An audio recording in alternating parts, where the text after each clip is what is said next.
Bienvenue à nouveau. Stanislav Krapivnik nous rejoint de nouveau. Ancien officier de l'armée américaine, originaire du Donbass, il est retourné en Russie il y a quelque temps. Merci donc de revenir dans l'émission. Merci. Il y a 16 ans. 16 ans. 16 ans, oui. Le temps passe vite. Une vie humaine devrait durer au moins 150, 200 ans. 10 ans, 15 ans, ça passe en un éclair. 10 years or 15 years, it just flies. Non, si quand même. Mais votre expérience au sein de l'armée américaine, ainsi qu'en Russie, vous donne un éclairage et des perspectives très intéressants sur ces deux pays qui ont leurs différences historiques. Mais je voudrais vous demander où se situerait l'une de ces différences historiques ou l'un de ces conflits. Traditionnellement, depuis l'éclatement de la Russe de Kiev, la principale préoccupation ou le principal défi pour la Russie dans le développement de son économie a été de disposer d'un accès fiable aux voies navigables. Là encore, c'est. Et de l'autre côté, on voit que les puissances maritimes dominantes, que ce soit le Royaume-Uni ou plus tard les États-Unis, ont toujours tiré une grande partie de leur puissance du contrôle des voies maritimes importantes.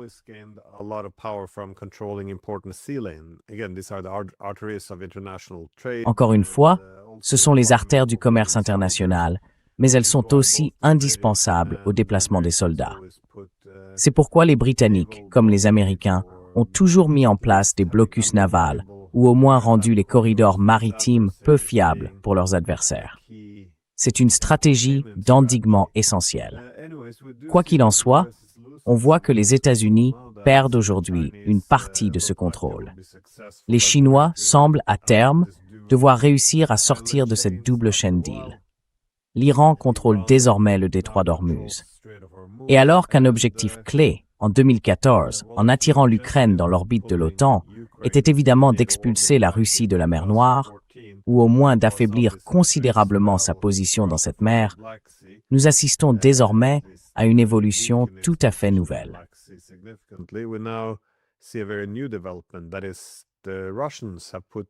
Autrement dit, les Russes ont imposé un blocus à l'accès de l'Ukraine à la mer Noire. Et ce n'est pas tout. Vous l'avez vu, les Russes viennent de mener leur plus grande frappe à ce jour, contre les ports d'Odessa. Ils frappent aussi, bien sûr, les navires qui tentent d'entrer ou de sortir. Il semble donc que cela devienne également plus facile pour la Russie, étant donné que les Ukrainiens sont confrontés à un grave manque de défense aérienne. Mais je voulais vous demander, quelle est l'importance de cette situation et quelle stratégie plus large de la Russie voyez-vous se dessiner?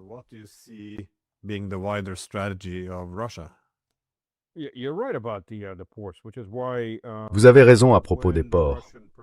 C'est pourquoi lorsque les principautés russes, et en particulier ici la principauté de Moscou, ont commencé à croître plus vite que les autres, Moscou a obtenu le Yarlik, c'est-à-dire l'étendard de la Horde d'Or pour percevoir les impôts.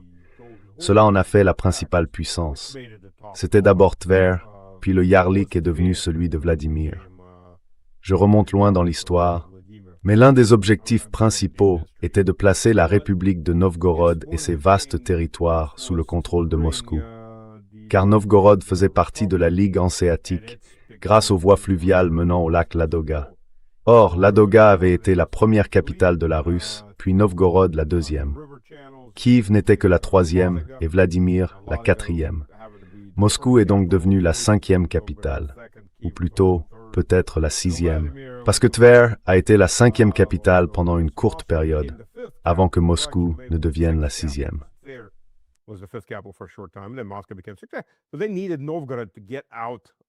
Mais ils avaient besoin de Novgorod pour ne plus être enclavés, totalement enclavés.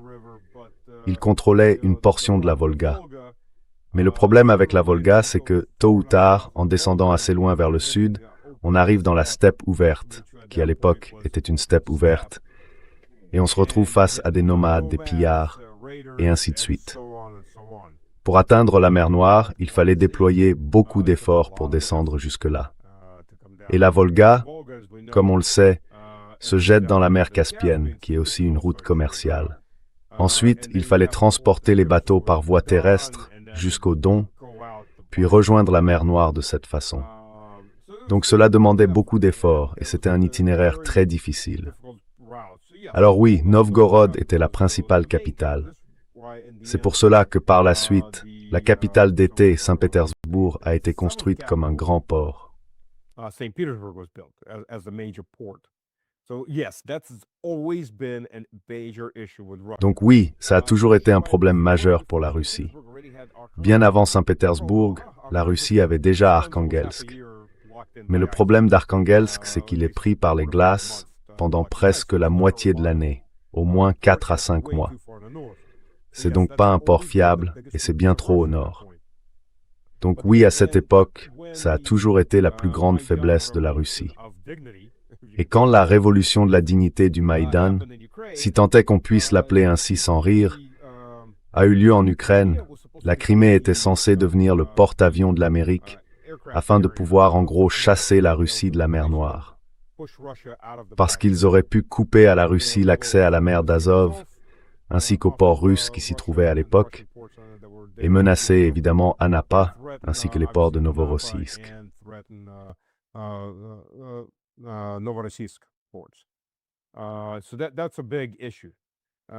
C'est donc un enjeu majeur. La Russie, on sait comment l'histoire s'est déroulée. La Crimée est passée directement à la Russie parce que la Crimée est russe, comme tous ces autres territoires d'ailleurs. Mais quand ce conflit a commencé, et selon moi la raison pour laquelle la Russie n'a pas fermé tous ses ports et a aussi maintenu l'accord sur les céréales pendant un certain temps, en jouant ce jeu-là, c'est que l'Ukraine utilisait ces routes pour lancer continuellement des drones marins contre les navires russes au large de ces corridors céréaliers. La Russie espérait encore une forme de négociation avec Trump, avec les Européens ou avec Zelensky, afin d'arriver à un consensus. Elle était ouverte à quelque chose.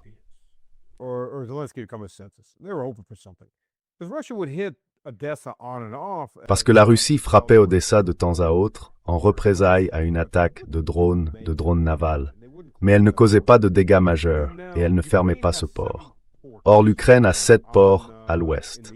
Il y a le port de Yuzhny, c'est-à-dire le port du sud, au nord d'Odessa. Il y a le port d'Odessa, qui est un énorme port. Et puis 5 autres ports, soit sur la mer Noire, soit sur le Danube. 3 de ces ports sont sur le Danube. Il y a 2 ans, Poutine a obtenu le feu vert du Parlement pour frapper fort. Il ne l'a pas fait, et je pense que c'est parce que légalement, il avait déjà le droit du Parlement d'aller de l'avant. Il ne l'a pas fait. Il ne provoquait pas les dégâts économiques massifs qui sont causés aujourd'hui.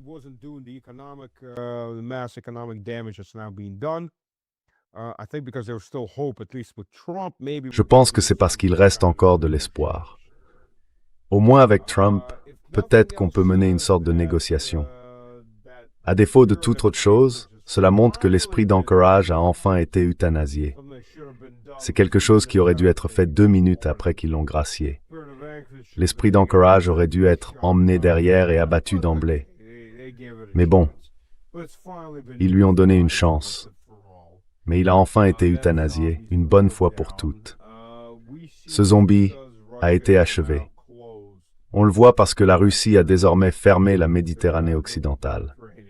Peut-être qu'un jour elle fermera aussi la Méditerranée occidentale, mais elle va fermer l'ouest de la mer Noire, et elle a toujours été capable de le faire.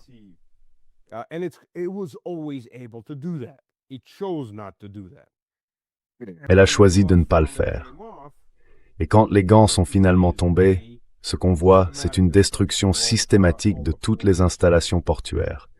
Pas des frappes chirurgicales, ni une gifle ou une tape sur les doigts du genre « ne recommencez pas ». Mais la destruction totale de ces ports et la destruction de tout ce qui entre et sort par ces ports.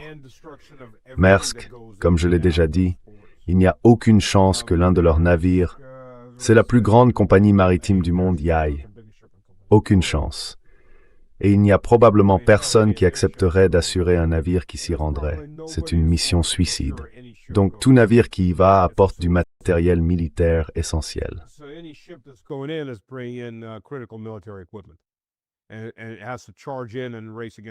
Et il doit foncer, lutter contre la montre avant de se faire frapper et essayer de décharger au passage avant d'être coulé. Alors la Russie a mis le paquet. Elle a mis très lourd. Et elle a montré qu'elle pouvait escalader bien davantage que l'OTAN ne peut le faire dans cette zone par l'intermédiaire de ses mandataires. L'Ukraine a d'énormes problèmes et l'OTAN a une belle grosse facture à payer. Elle va devoir se présenter. Alors, contribuables de l'Union européenne, contribuables américains, contribuables canadiens, soyez généreux. Soyez très généreux. Vous n'avez pas besoin de ces soins médicaux. Vous pouvez mourir plus tard, vous savez, dans votre propre lit, sans aide médicale. L'Ukraine a besoin de cet argent. Vos enfants n'ont pas besoin d'un nouveau manuel scolaire.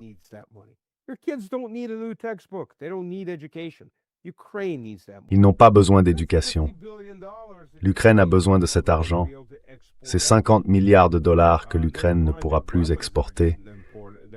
Sans même parler des armes qui étaient importées, des armes lourdes qu'on ne pouvait pas faire passer en douce à la frontière dans une voiture civile.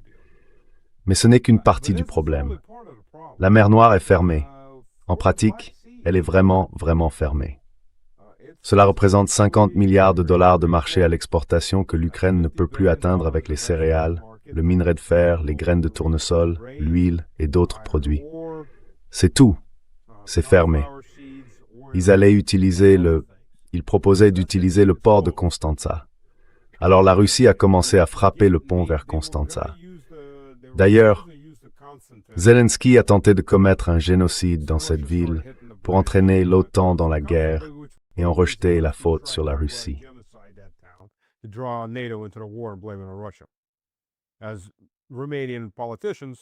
Comme l'ont déclaré des responsables politiques roumains, qui ne font pas partie de la clique choisie au pouvoir, Constanța représente 20% du volume d'Odessa.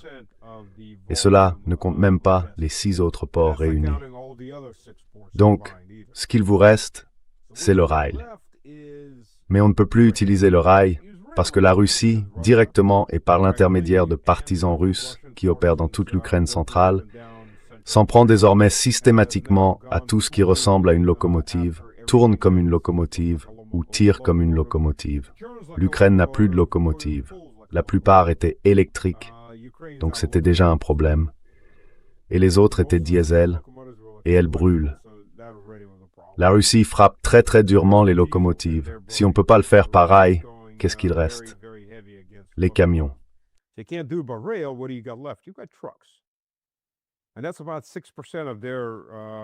cela représente environ 6% de leurs exportations qui peuvent passer par camion.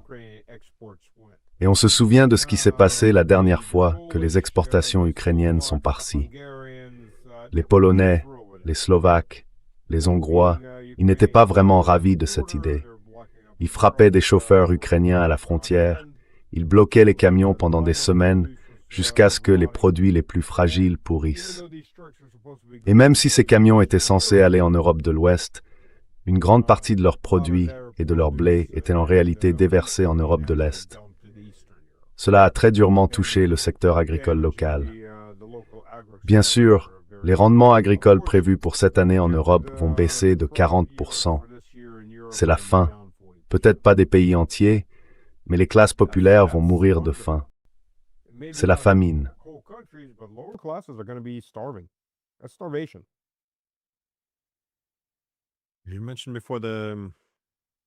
Vous avez évoqué tout à l'heure les plaines ouvertes. C'est aussi, tout au long de l'histoire, une autre préoccupation de sécurité pour la Russie. Elle ne lui offre aucune barrière naturelle. Et là encore, c'était un problème majeur quand l'OTAN a renversé le gouvernement ukrainien en 2014. Cela a essentiellement placé l'OTAN dans la même position que Napoléon ou Hitler. Enfin, c'était une préoccupation majeure. Je pense qu'elle est souvent sous-estimée en Occident, pas par tout le monde. Les services de renseignement, eux, le savent très bien. Vous savez, l'ancien chef du MI6, John Sawers, a soutenu dans une conférence en 2015 que, je le cite, « Poutine prie probablement chaque soir pour avoir des chaînes de montagnes le long de ses frontières. » Il voulait souligner que la géographie est un facteur qui a toujours rendu la Russie vulnérable. Et c'est une faiblesse que les puissances étrangères exploitent souvent. C'est pourquoi la Russie, dans sa culture stratégique, a toujours mis l'accent sur les zones tampons.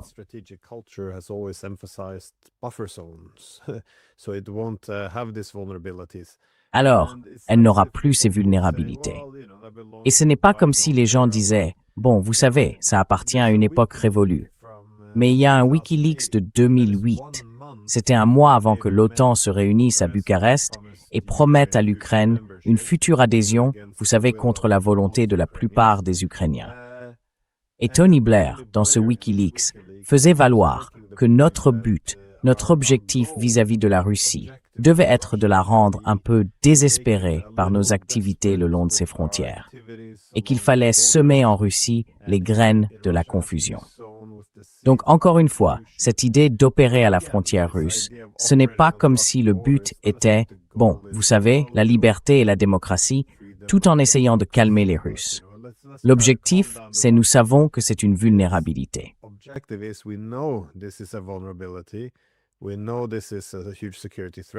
Nous savons que c'est une énorme menace pour la sécurité. Et ce sont les leviers sur lesquels nous pouvons agir pour, vous savez, montrer notre fermeté, pour reprendre les mots de Tony Blair face aux Russes. Donc, encore une fois, je pense que le discours du MI6 disait qu'il fallait, vous savez, essayer de comprendre ce que les Russes pensent. Quoi qu'il en soit, compte tenu de cette vulnérabilité dont l'OTAN a tiré parti pour affaiblir la Russie, il ne faut pas trop s'étonner de voir cette idée de zone tampon réapparaître dans la réflexion stratégique russe. Elle revient, je dirais, en force si l'on écoute Poutine lorsqu'il justifie ce qu'ils font à Soumy et à Kharkov, et Tempo bientôt aussi à Tchernigov. Au fond, ce sont des zones tampons dont il parle. Jusqu'où iront ces zones tampons, selon vous? How far will these buffer zones go, in your opinion? Well, first of all, Russian history. Eh bien, d'abord, l'histoire russe, oui et non, dans le sens où nous n'avons pas de barrière. Enfin, si nous en avons. À l'ouest, il y a un gigantesque marais qu'on ne peut pas vraiment traverser. Il y a d'immenses forêts, de vastes étendues et beaucoup de petits marais. Mais le problème a toujours été, oui, le sud. Le sud, c'est la steppe. C'est une autoroute, une méga autoroute qui va des montagnes de l'Oural jusqu'au haut plateau d'Europe centrale. C'est un gros problème. Donc les invasions venant du sud se sont produites par, enfin, des raids d'invasion menés par divers nomades. Et oui, les armées occidentales ont commencé à nous envahir en 1012 après Jésus-Christ. Ce fut la première invasion pan-européenne de la Russie.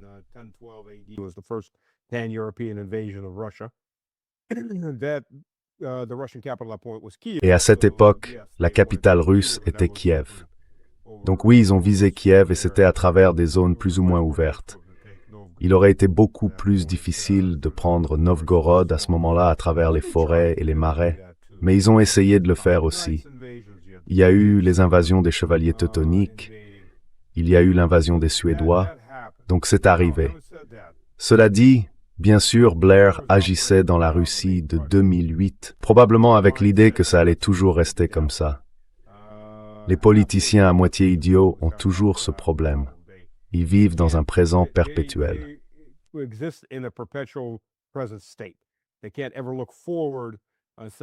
Ils sont incapables de se projeter et de se dire « Vous savez, un de ces jours, peut-être plus tôt qu'on ne le pense ou qu'on ne l'espère, la Russie va se remettre sur pied.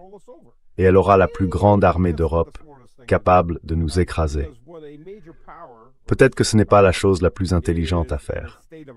Parce que lorsqu'une grande puissance ou une superpuissance est dans un état d'inquiétude, surtout quand ces régions du Sud sont menacées, on parle de Voronezh jusqu'à la mer Caspienne, des montagnes du Caucase du Nord. Toute cette zone est menacée. Ce que ferait probablement n'importe quelle grande puissance, ce serait détruire cette menace. Surtout quand les gens dont le territoire est censé accueillir cette menace sont eux aussi des Russes.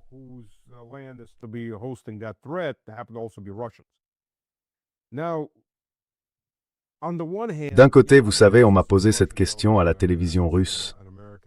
On me l'a posée dans des émissions américaines. Jusqu'où la Russie ira-t-elle? Vous savez, j'ai répondu, je ne sais pas. Londres, Paris, Berlin. J'ai eu des rires nerveux du genre non, peut-être pas jusque-là, mais réfléchissez-y de cette façon et tout le monde devrait y réfléchir ainsi. La Russie prend Kharkov. Elle le fera. Que deviennent les habitants de Kharkov? Ils deviennent des citoyens russes.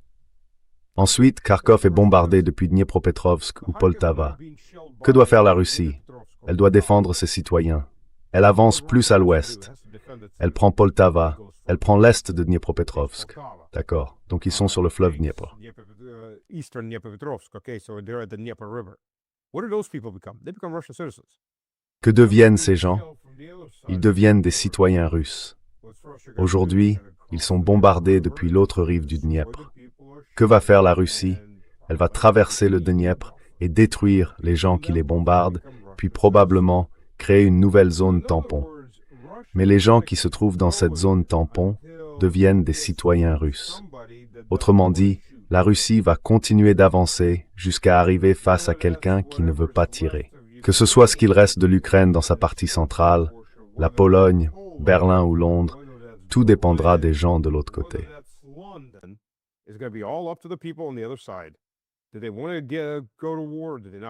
Veulent-ils faire la guerre ou ne veulent-ils pas faire la guerre? S'ils veulent faire la guerre, les chars russes iront dans cette direction. Et la Russie se prépare à une guerre majeure. Ne nous racontons pas d'histoire. Tout ce que ces politiciens européens attardés disent chaque jour est entendu haut et fort. La Russie fabrique entre 1200 et 1500 chars de combat principaux par an depuis 3 ans. Et pendant qu'elle modernise les châssis de T-72, elle retire les tourelles et installe sur ces châssis des tourelles de T-90 Proriv, les tourelles les plus modernisées, parce que le T-90 est de toute façon essentiellement construit sur un châssis de T-72.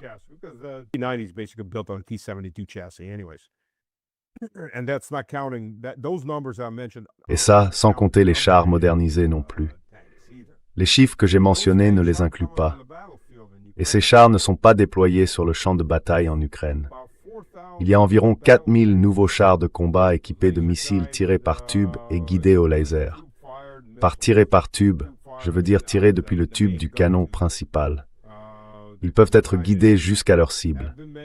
Ils ont été fabriqués et sont stockés, prêts à l'emploi. Peut-être même bien davantage. Ça, c'est en se basant sur les estimations les plus prudentes. Prêts pour une guerre contre l'Europe.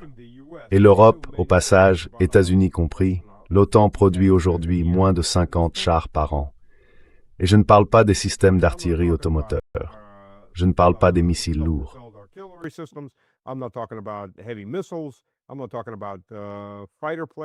Je ne parle pas d'avions de chasse, de chasseurs-bombardiers, de bombardiers lourds.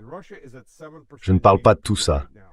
Et la Russie est actuellement à 7% du PIB. 7% du PIB, c'est pour le militaire. Ce n'est pas un budget militaire. Un budget militaire, c'est entre 30 et 40%. Ça ira jusque-là si l'OTAN est assez stupide. Elle peut augmenter, elle l'a pas fait. Cela dépend bien davantage du leadership que de sa capacité à augmenter. Alors, espérons que la Russie n'aura pas besoin d'aller aussi loin. Les Polonais sont les bienvenus en Ukraine occidentale. Mettez-vous simplement d'accord pour ne pas tirer sur la Russie. La Russie ne vous tirera pas dessus. C'est aussi simple que ça. Quant à savoir si l'OTAN dans son ensemble ou l'Union européenne a assez de bon sens, je ne sais pas. J'en doute. Très fortement.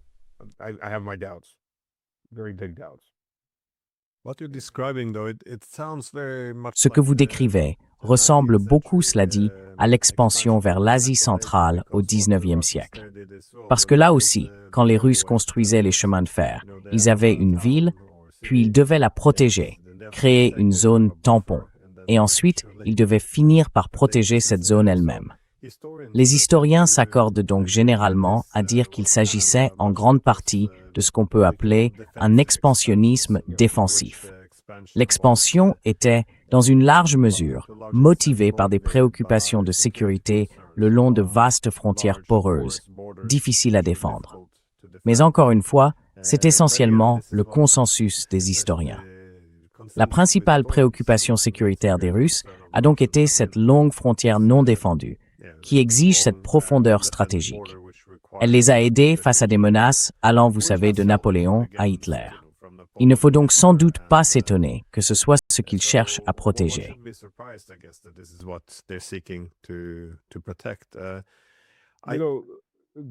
Vous savez, Glenn, pour ajouter à cela, l'idée fausse concernant l'Union soviétique, c'était toujours qu'elle n'avait pas de politique étrangère, que Staline n'avait pas de politique étrangère, qu'il voulait une révolution mondiale, ce qui d'ailleurs n'était pas le cas.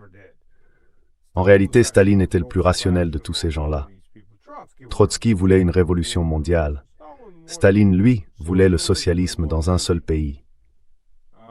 Bien sûr, ils ont aidé à financer certains de ces groupes révolutionnaires ici ou là, mais ce n'était pas l'objectif de leur politique étrangère. Et si vous regardez réellement la politique étrangère de Staline, après Lénine et Trotsky, elle n'était pas très différente de celle des tsars. Et elle n'est pas tellement différente non plus de la politique étrangère de la Russie actuelle.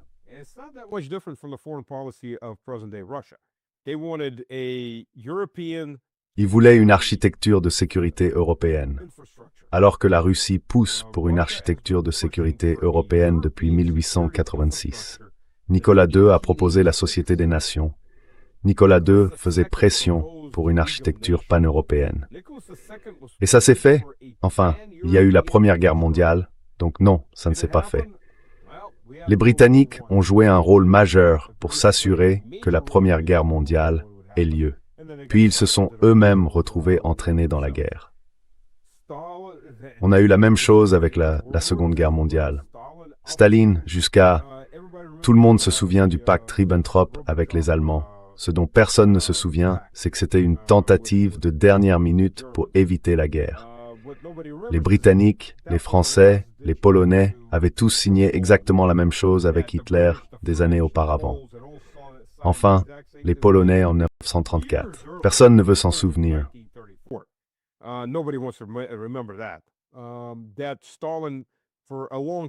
Staline, pendant longtemps, essayait d'organiser un mouvement de défense contre Hitler.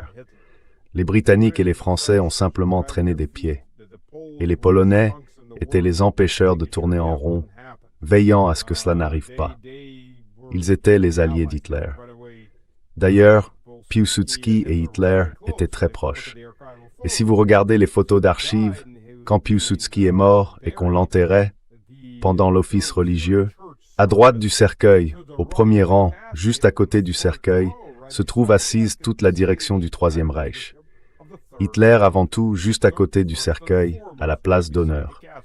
Donc, les Polonais étaient les représentants d'Hitler à la Société des Nations. La Russie a demandé en 1948, donc après la Seconde Guerre mondiale en 1948, Staline a demandé à rejoindre l'OTAN lorsqu'il a appris que l'OTAN était en train d'être créée.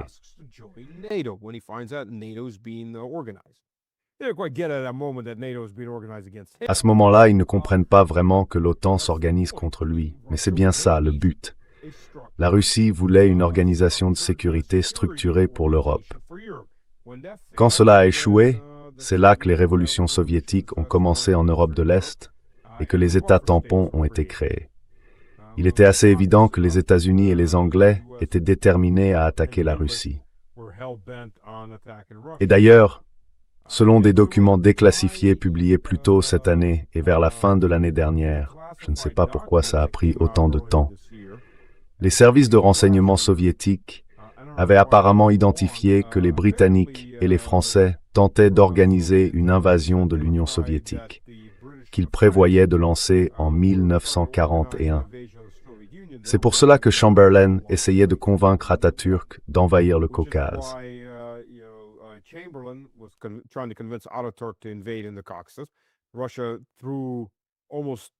La Russie a maintenu un groupe d'armées dans le Caucase presque jusqu'en 1943, au cas où.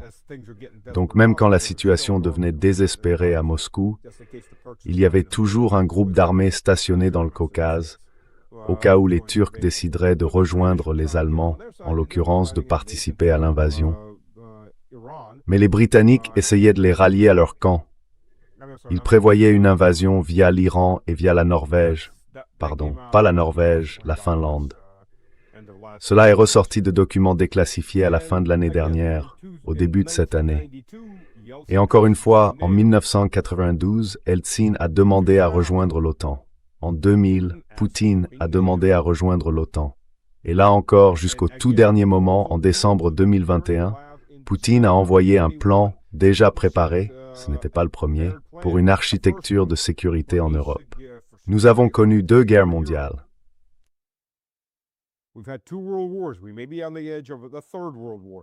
Nous sommes peut-être à l'aube d'une 3e guerre mondiale, parce que les dirigeants européens, et tant de gens qui les suivent, sont des crétins décérébrés, incapables de comprendre qu'ils vont être exterminés. Ils ont déjà perdu toute leur civilisation 2 fois. L'âge d'or de la civilisation européenne est mort en 1914, parce que la Russie était le méchant venu de l'extérieur, parce qu'il ne voulait pas vivre en paix. Enfin, vous savez, j'imagine qu'ils ne veulent pas vivre en paix. Ils ne veulent pas vivre. Nous nous dirigeons tout droit vers la répétition de quelque chose entre la Première et la Seconde Guerre mondiale. Par la façon dont ça commence, ça ressemble davantage à la Seconde Guerre mondiale. Nous verrons si ça se termine comme la Première ou comme la Seconde Guerre mondiale. Car, pour ceux qui ne le savent pas, la Première Guerre mondiale ne s'est pas terminée.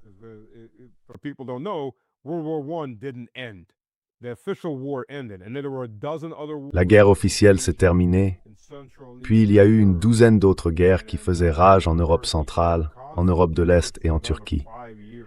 Les guerres ont continué sans arrêt pendant encore 5 ans. C'était la fin de la Première Guerre mondiale. La Seconde Guerre mondiale s'est terminée.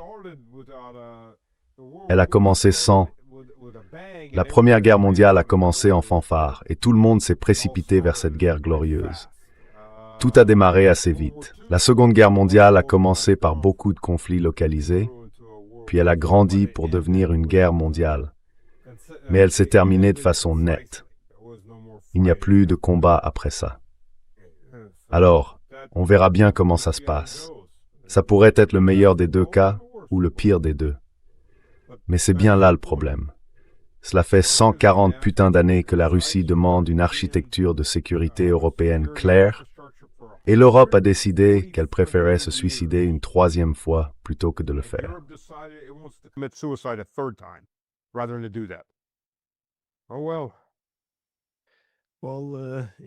Eh bien, au lieu de discuter de l'architecture de sécurité européenne, qui est pourtant la voie que nous sommes censés suivre, ou au moins de faire revivre cette idée, née à partir de 1975, avant d'être abandonnée au milieu des années 1990.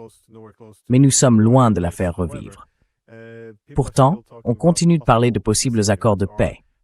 Ou au moins, la dernière proposition en date venait de Turquie. Ils ont proposé un cessez-le-feu, pas un accord de paix, mais un cessez-le-feu. Et à peu près au même moment, on a annoncé qu'ils fourniraient à l'Ukraine 70 missiles ATACMS. C'est donc très intéressant de constater que les propositions de paix ou de cessez-le-feu semblent n'arriver que lorsque l'Ukraine et l'OTAN sont en difficulté.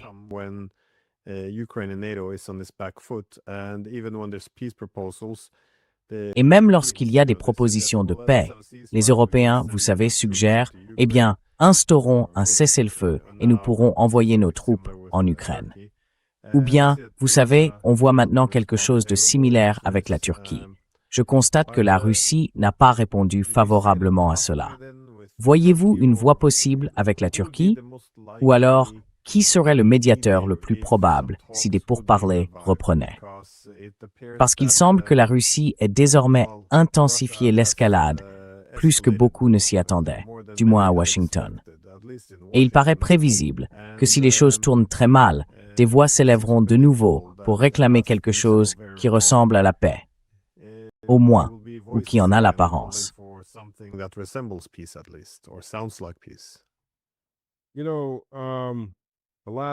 Vous savez, le dernier navire turc, je cherchais justement son nom, je ne sais pas très bien pourquoi ils lui ont donné un nom russe. Le dernier navire turc frappé par l'Ukraine est en train de quitter le port après avoir été réparé pour reprendre du service. C'était un transporteur de céréales. Donc Erdogan, parce que qu'on le veuille ou non, il est complètement dans la poche de Trump et il s'est montré à de nombreuses reprises comme une véritable putain. Par exemple, quand il se plaint qu'Israël commet un génocide contre les Palestiniens, puis qu'il envoie 57 pétroliers de pétrole à Israël, et son peuple est très en colère contre lui en ce moment. Il pourrait donc ne pas rester longtemps. Parce que, alors même que l'Ukraine tire librement sur des navires turcs, il va fournir l'Ukraine. Qu'est-ce que vous attendez des Turcs?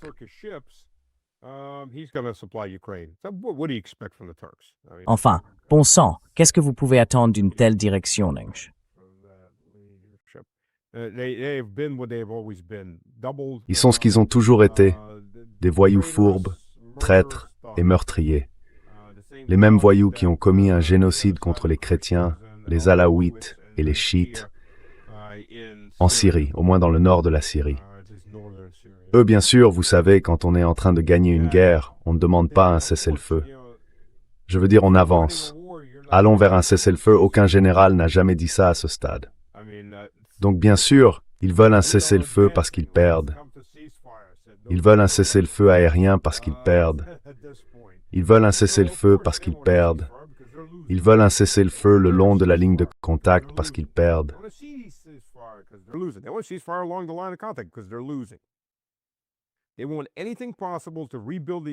Ils veulent tout ce qui est possible pour reconstituer l'armée ukrainienne, y injecter davantage de mercenaires colombiens et brésiliens, et peut-être rafler les hommes ukrainiens dans les villes européennes, et peut-être aussi laver le cerveau de quelques autres abrutis en Europe pour qu'ils aillent se porter volontaires et mourir pour Zelensky. Des Européens, il y en a plein qui sont morts partout. Je veux dire, ils n'ont plus de place pour les enterrer. Mais ils continuent de vouloir venir. Beaucoup moins ces temps-ci. Mais les Colombiens semblent tout à fait disposés à venir en masse. D'ailleurs, je le dis depuis le premier jour, et je l'ai dit à la télévision russe. Le gouvernement russe devrait prendre les corps de tous ces mercenaires, les mettre dans des cercueils avec toute la dignité requise, et déposer ces cercueils juste devant chacune des ambassades.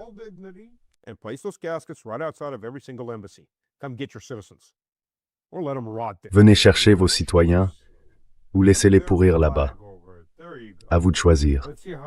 Et mettez leur drapeau dessus. Voilà, voyons combien. Vous savez, les Polonais ont perdu plus de 10 000 personnes. Bien sûr, les lignes sont parfois relativement stables, donc ils ont évacué la plupart d'entre eux vers des cimetières polonais, mais il en reste encore beaucoup qui ont été récupérés par les troupes russes au fil de leurs avancées, ici et là. Il y en a beaucoup d'autres. Plusieurs centaines de Français ont été tués, dont beaucoup de parachutistes et beaucoup de légionnaires étrangers. Donc absolument, à mon avis, c'est ce que j'aurais fait. Je les aurais tous étalés devant chacune des ambassades.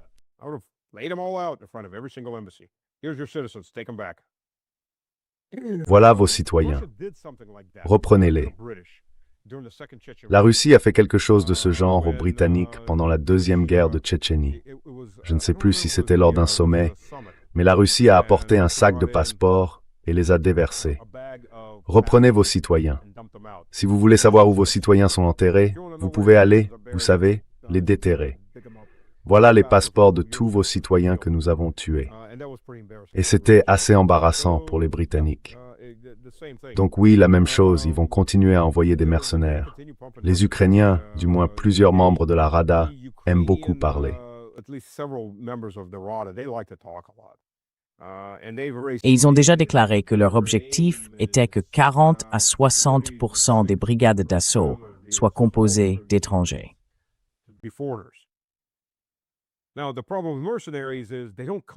Le problème avec les mercenaires, c'est qu'ils ne viennent pas mourir pour vous. Ils viennent gagner de l'argent. Et un mercenaire mort ne dépense pas son argent. Et sa famille n'en touchera probablement rien non plus. Ils viennent pour s'amuser à tuer des civils. Enfin, des prisonniers de guerre, bien sûr, ils adorent ça. Mais ils ne sont pas vraiment là pour risquer leur vie, pas trop en tout cas, dans certaines limites. Et quand vous voulez que 40 à 60% de vos brigades d'assaut, celles qui subissent l'immense majorité des pertes, soient composées d'étrangers, eh bien, vous avez un problème. Et oui, ils vont continuer à en recruter. C'est la situation. Ils ont besoin de temps. Ils n'ont plus de temps. Leurs infrastructures de carburant sont détruites. Il y a eu quelques vidéos qui ont émergé de Kiev montrant des magasins d'alimentation. Ils sont vides. From Kiev, from grocery stores, they're empty. Because now that America has decided to do an economic war, Parce que maintenant que l'Amérique a décidé de mener une guerre économique contre la Russie via l'Ukraine, la Russie a commencé à frapper toutes les cibles économiques ukrainiennes qu'elle n'avait pas frappées depuis 4 ans, y compris les entrepôts alimentaires et les réseaux de transport. C'est tout. Bienvenue dans la réalité. La Russie peut escalader beaucoup plus vite que l'Occident, jusqu'aux armes nucléaires, y compris. Et le fait qu'elle ne l'ait pas fait est malheureusement interprété par les élites occidentales, par les pédophiles d'Epstein de Washington, D.C., à Londres, Bruxelles et Berlin, comme signifiant que la Russie est faible et qu'elle ne peut pas le faire. Elle vient de leur montrer qu'elle peut le faire. Enfin, elle le leur montre depuis. Elle a fermé la mer Noire à l'Occident. Elle a détruit les infrastructures ukrainiennes de carburant. Elle continue de les démanteler. Elle a détruit leur réseau ferroviaire, les locomotives. Elle frappe leurs entrepôts alimentaires. L'hiver arrive.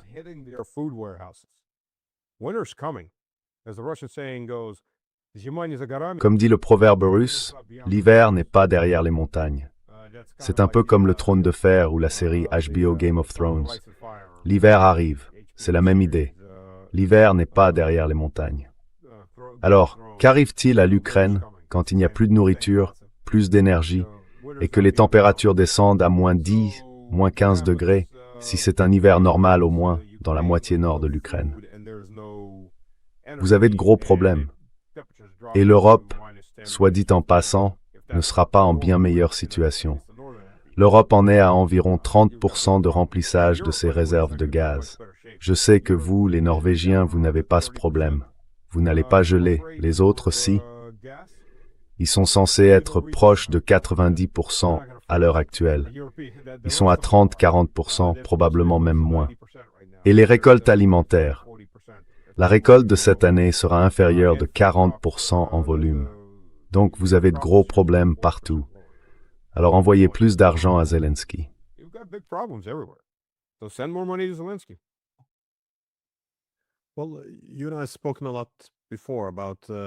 Vous et moi avons déjà beaucoup parlé de cette inquiétude en Russie. Le seuil baisse, l'OTAN a souvent le sentiment de pouvoir escalader en toute impunité et la pression s'accroît sur le Kremlin pour qu'il riposte, au fond, de façon plus puissante. Et j'imagine que dans une large mesure, c'est ce que nous voyons. Encore une fois, contre l'Ukraine, pas contre l'OTAN, du moins pas encore. Mais, comme je l'ai dit auparavant, la Russie semble avoir escaladé davantage que beaucoup ne l'avaient prédit aux États-Unis. Donc, encore une fois, j'ai mentionné les ports tout à l'heure, ce qui revient essentiellement à faire de l'Ukraine un pays enclavé de fait. Et oui, le pont, enfin, au moins un pont très important à Odessa, qui a lui aussi été frappé.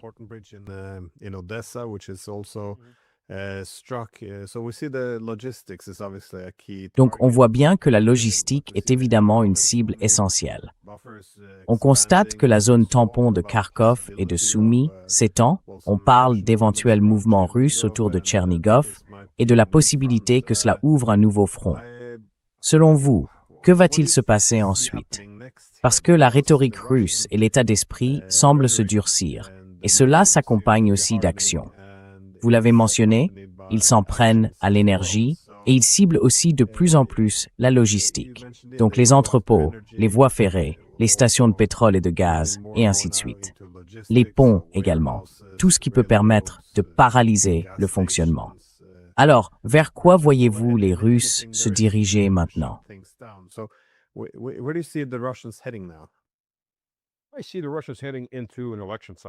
Je vois les Russes entrer dans un cycle électoral. Les élections législatives ont lieu en septembre. À l'heure actuelle, Russie unie dispose d'une supermajorité. Il est plus probable qu'improbable qu'il n'ait plus cette supermajorité après ces élections. Les deux partis vont leur grignoter une bonne part de leur... Non, ils auront probablement encore la majorité, mais ils n'auront pas de supermajorité. Ils auront donc le choix de savoir avec qui former un gouvernement. Le LDPR, je suis membre du Parti libéral-démocrate, qui, soit dit en passant, est mal nommé parce qu'il n'est pas libéral. C'est un parti très conservateur, à droite, ou les communistes, qui sont un parti de gauche.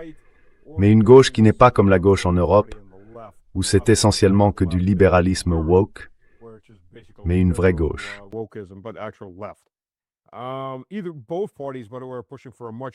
L'un ou l'autre des deux partis, mais nous faisons pression pour une réponse bien plus ferme à l'Occident.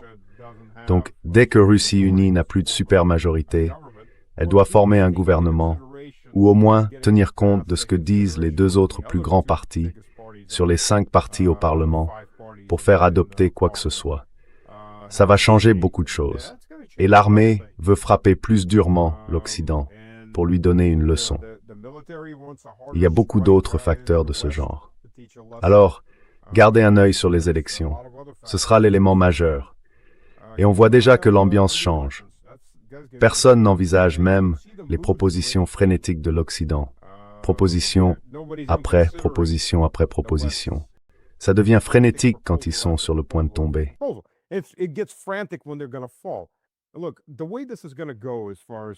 Écoutez, voilà comment ça va se passer d'après ce que je peux en voir, en tout cas d'après ce que j'en comprends. Les 3 principales cibles en ce moment. La cible numéro 1, bien sûr, ce sera la zone des 3 villes, Družkivka, Kramatorsk et Sloviansk. Elle est en train d'être enveloppée par l'arrière, il y a des mouvements en tenaille au nord et au sud, et une offensive frontale arrive de l'est. Elles ne tiendront pas longtemps. Il n'y a pas d'autres lignes sur lesquelles se replier. C'est tout. Ces 4 dernières années, ce que l'Ukraine a pu faire, c'est que chaque fois qu'une ville ou un village était pris, et qu'ils étaient fortifiés à l'est, ils se repliaient de 4, 5, 6 kilomètres vers le suivant, puis encore vers le suivant. Mais il n'y en a plus de suivant. Il n'y a que des champs.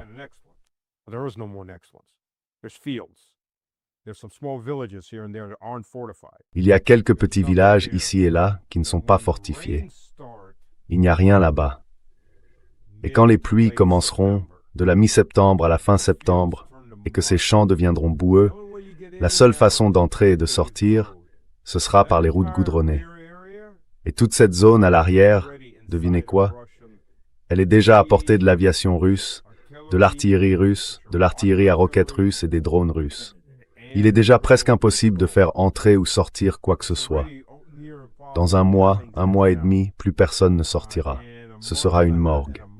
Soit ils se rendent, soit ils meurent. Voilà. C'est la seule option qui restera à ces gars-là. Et ça doit leur peser dans la tête dès maintenant. Ça va frapper le moral de plein fouet. Parce qu'ils savent que très bientôt, il n'y aura plus moyen de sortir. C'est déjà assez risqué d'essayer de partir. Et dans un mois et demi, so are fini.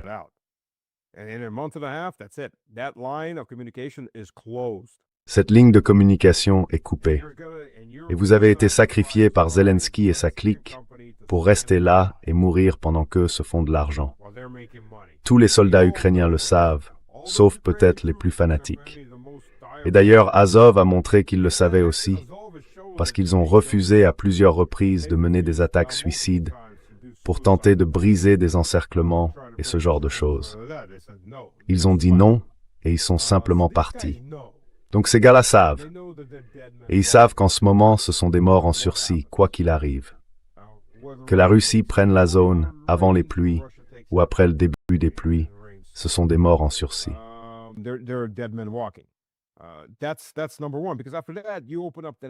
C'est le premier point. Parce qu'après ça, toute cette région s'ouvre jusqu'à Poltava, Dnipropetrovsk et jusqu'à Kharkov par le sud. Tout s'ouvre. Et la Russie avance déjà de Krasny Liman vers Izium. De Krasny Liman jusqu'à Slaviansk, il y a environ 10 kilomètres, et vous êtes sur les hauteurs, en surplomb. La deuxième cible principale en ce moment, c'est Sumy. Pourquoi Sumy? Parce que Sumy est un important carrefour logistique. Si vous voulez prendre Kharkov, vous devez couper Kharkov. Kharkov est évidemment coupé du nord et de l'est. Sumy la coupe de l'ouest. Si vous regardez la carte de Sumy, vous verrez beaucoup d'autoroutes qui passent par Sumy. Elles viennent de Tchernigov, de Kiev et de Dnipropetrovsk.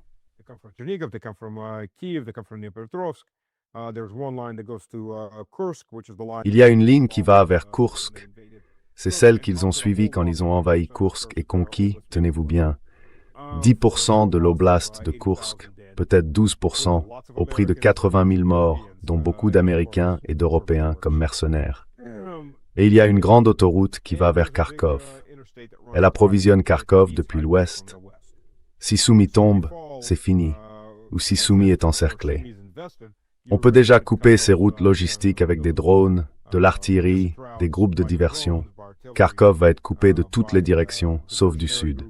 Si ce conglomérat de 3 villes tombe, Kharkov sera aussi coupé du sud, et beaucoup plus vite.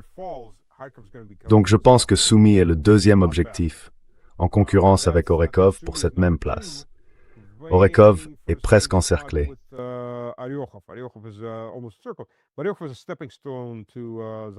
Orikiv est une étape vers Zaporizhia. Oulaïpol peut tomber avant, mais l'objectif final, c'est la ville de Zaporizhia. Donc je pense que ce sont les 3 principaux objectifs à l'heure actuelle. À ce stade, je pense que l'armée ukrainienne à l'est du Dniepr, s'il en reste encore quelque chose de vivant, va fuir pour sa survie afin de rejoindre la rive ouest du Dniepr. On verra, mais je pense que ce sera la priorité au vu de la tournure que prennent les choses. Kharkiv viendra ensuite, après ces autres objectifs. Au moins une fois que l'objectif des 3 villes du Donbass et Soumy auront été pris, on pourra commencer à développer Kharkiv de manière significative. Le nord-est de Kharkiv est en train d'être pris et nettoyé en ce moment, jusqu'à tout ce qui se trouve à l'est de la rivière Donetsk-Seversky.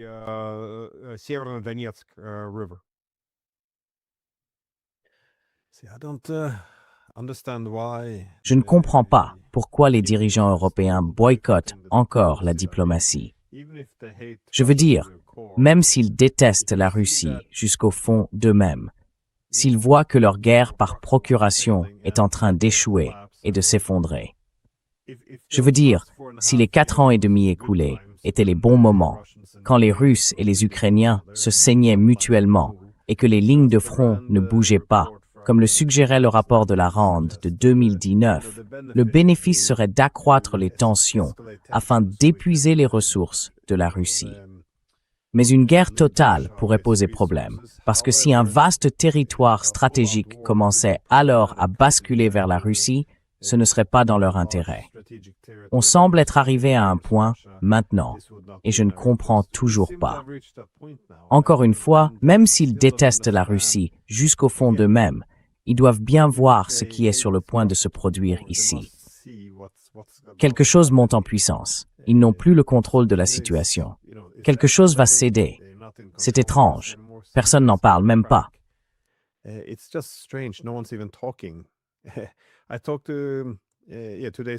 J'en ai parlé avec lui il y a 2 jours, avec George Bibb.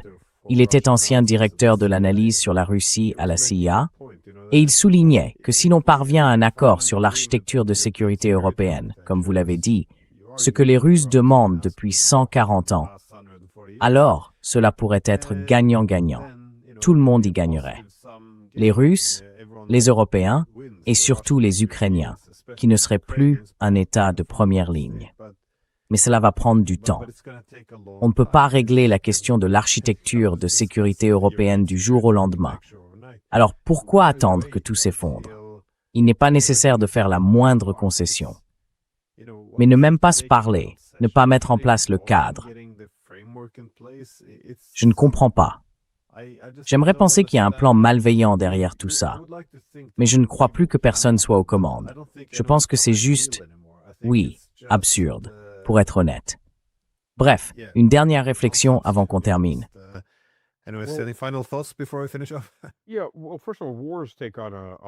Oui, bon, d'abord, les guerres finissent par avoir leur propre dynamique. Il est bien plus facile de déclencher une guerre que d'y mettre fin. Et cela devient, à mesure que davantage de crimes sont commis, que davantage de crimes contre les Russes sont commis par 4 décennies de terrorisme américain contre la Russie. Appelons les choses par leur nom. Ces drones ukrainiens ne trouvaient pas leur cible en temps réel tout seuls. Et au départ, ces drones ne sont pas ukrainiens. Ce sont des drones lancés par l'Ukraine. Ce serait une meilleure façon de le dire. Les guerres finissent par avoir leur propre dynamique, une dynamique politique. L'autre problème, c'est, bon, d'abord, à qui faites-vous confiance? Eh bien, je vais commencer par 2 points. Vous avez parlé des bons temps pour les Européens.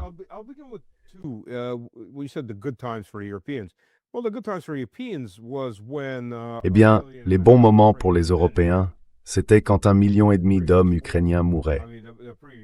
Lors de la guerre précédente, je veux dire, les années précédentes. Les pertes ukrainiennes se situent aujourd'hui entre 2 et 2,5 millions. Et il y a eu plusieurs piratages de leurs bases de données, noms, adresses, tout. Soit portés disparus, ce qui est un euphémisme, soit déclarés déserteurs, ce qui est un euphémisme pour morts, parce qu'on ne veut pas les payer comme déserteurs, soit tout simplement morts, officiellement déclarés morts.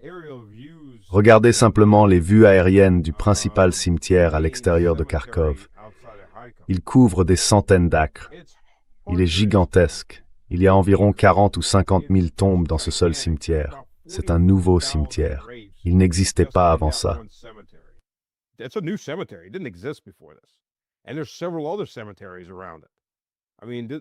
il y a plusieurs autres cimetières tout autour. Je veux dire, là, on parle d'un nombre gigantesque. 2 à 2,5 millions de morts. Avec les drones, au pire, on est peut-être à 3 ou 4 Ukrainiens pour chaque Russe tué. Mais ça remonte vers ce que c'était avant. Pendant la majeure partie de ce conflit, surtout après 2022, on était en moyenne à 7 à 10 Ukrainiens tués pour chaque Russe mort. Hier, c'était une journée facile pour l'Ukraine. Elle n'a perdu qu'environ 1200 personnes. À ce stade, ils sont en moyenne à environ 2000 morts par jour. Faites le calcul. Et ça, ce n'est pas lors des journées de forte intensité. Donc à ce stade, l'Ukraine ne vivait pas une bonne période. Sa direction, elle, vivait une bonne période.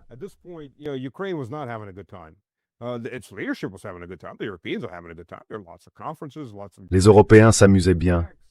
Il y avait beaucoup de conférences, beaucoup de verres, beaucoup de pots de vin. Et qui se soucie des paysans s'ils sont morts? On en fait naître d'autres. Le pire, c'est que c'est ça, la mentalité européenne, la mentalité de la classe Epstein. Voilà comment ils regardent leur propre peuple, et voilà comment ils regardent le peuple ukrainien. Une sorte de biomatériaux de 3e classe à utiliser comme des êtres humains. Donc il y a ça, mais il y a aussi l'autre aspect de toute négociation avec l'Europe. Il y a 2 problèmes lorsqu'on négocie avec l'Europe. Premièrement, avec qui allez-vous négocier? À qui faites-vous confiance? À ces gens qui vous disent chaque jour qu'ils veulent assassiner votre pays, assassiner votre peuple, détruire votre économie, vous déchirer en 50 petits morceaux.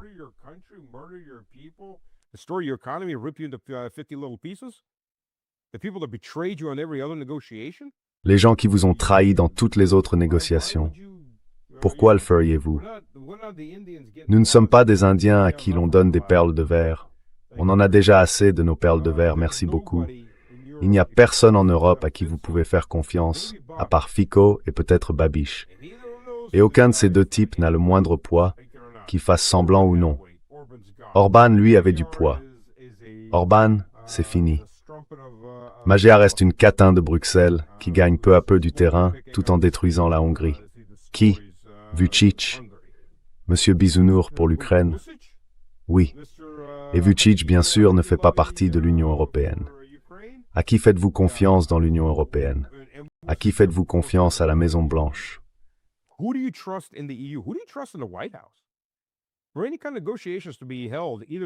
Pour qu'il y ait des négociations, soit elles se tiendront avec un fusil russe braqué sur la tempe de quelqu'un, et voilà comment nous allons négocier, soit elles auront lieu quand ces parasites qui dirigent l'Europe auront été écartés et que d'autres personnes dignes de confiance seront arrivées.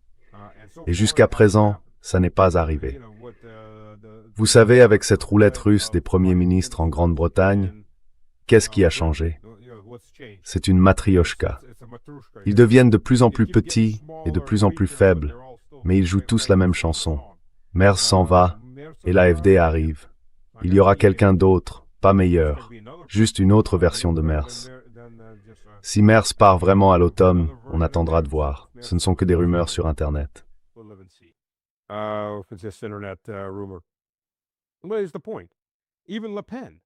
À quoi bon? Même Le Pen. Le Pen, c'est Macron en version allégée maintenant.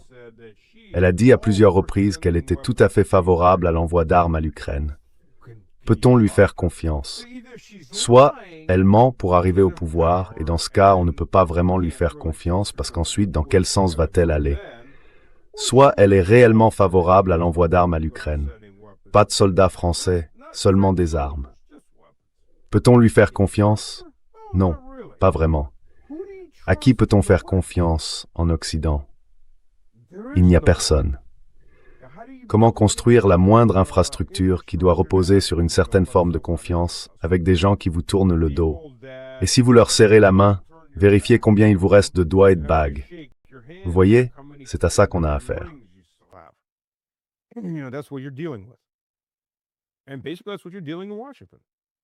Et au fond, c'est à ça que vous avez affaire à Washington.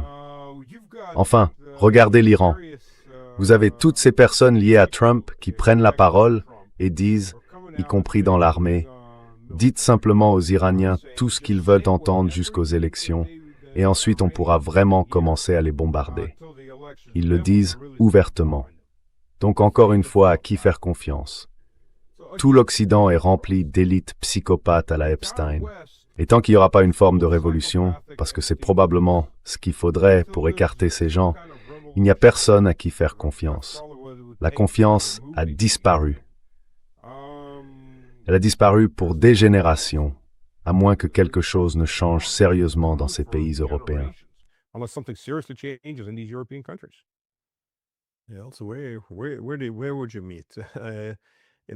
Où vous rencontreriez-vous? Par le passé, nous avions cette tradition d'une ceinture d'États neutres, allant du nord au sud, vous savez. C'était au moins un héritage de la guerre froide. Mais aujourd'hui, enfin, la Finlande, qui était la plus grande, enfin, je dirais probablement l'une des plus grandes réussites de la neutralité, est devenue la plus grande ligne de front. Et vous savez, même les Suisses ont en quelque sorte abandonné leur neutralité. Donc c'est très difficile de... Oui, en effet, la neutralité est désormais perçue comme une faiblesse. Vous savez, comme quelque chose qui appartenait aux responsables politiques d'un passé naïf. Et les responsables politiques qui arrivent aujourd'hui, eux, savent mieux. C'est un peu cette logique-là. On entend apparemment la même chose en Suède. C'est-à-dire maintenant, nous aurons une vraie sécurité parce que nous serons dans l'OTAN. Oui, quoi qu'il en soit, merci beaucoup d'avoir accepté le temps.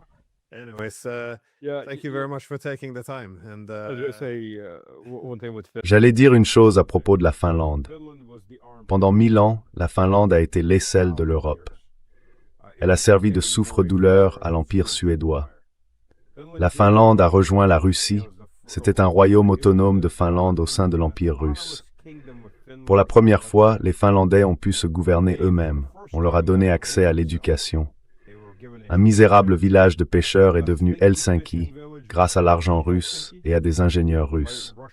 Des Finlandais ont gravi les échelons de l'aristocratie russe et des milieux intellectuels russes. Puis, après la Seconde Guerre mondiale, au lieu d'être punis pour avoir été alliés à l'Allemagne, pour avoir dirigé des camps de concentration, des camps de la mort pour des civils non finlandais en Carélie, les Finlandais ont bénéficié d'une porte de sortie facile. Changer de camp, et tout est pardonné. Je ne sais pas pourquoi Staline a fait ça. Aucune idée. Mais il l'a fait.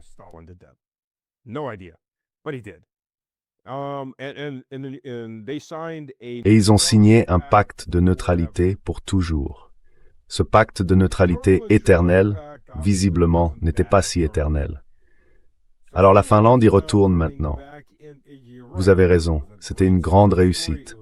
Sur le plan économique, c'était une grande réussite. Et toute son économie était avant tout liée à la Russie. La Finlande est en train de redevenir l'aisselle de l'Europe.